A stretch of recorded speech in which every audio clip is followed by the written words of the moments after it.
और ये शेर दिल बालाज खान जो दुश्मन है दुश्मन मार गो शेर दिल जे बुल्ल जे इंतजार में आया ओलाडी हिकड़ी खाने दो सांस तू जो हर दुश्मन वरेल खान जो दोस्त है पर बालाज खान जे केतम जेके मुस्लिम सया न उन वक्त मु कसम खयो हुयो त बालाज खान के जरूर मारींदस। शादी खां पोइ पंहिंजो कसम पूरो करे सघींदो रोशन।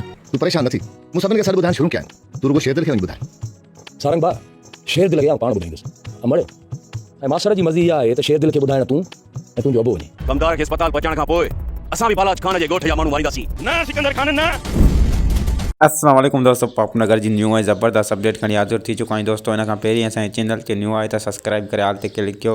हलूं था पंहिंजे अपडेट जी तरफ़, तव्हांखे इंतज़ारु कोन था करायूं।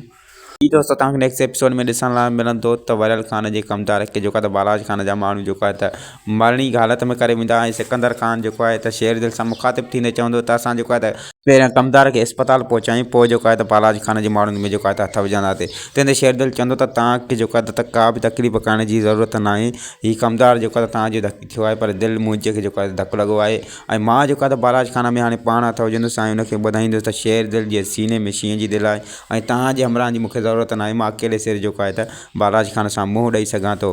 ऐं तव्हांखे नेक्स्ट एपिसोड में इहो ॾिसण लाइ मिलंदो त बालाज खान ऐं वरियल खान जेको आहे त फ़ोन ते जेको आहे त हिकु ॿिए सां ॾंद चकर ॾींदा ऐं बालाज खान संदसि चवंदो त शेर दिल जी तूं ढाल बणिजी चुको आहे, तंहिंजे करे मां तोखे चवां थो तूं मुंहिंजो मिटु आहीं, तूं हटी वञ पासे ते, न त तोसां सुठो न थींदो। ऐं वरियल खान हुनखे चवंदो जेको बि तुंहिंजो दुश्मन आहे त उहो मुंहिंजो सॼणु आहे ऐं मां हुनजी ढाल बणिबुसि ऐं मां हुनखे कॾहिं बि जेको आहे त पंहिंजो दुश्मन न चवंदुसि।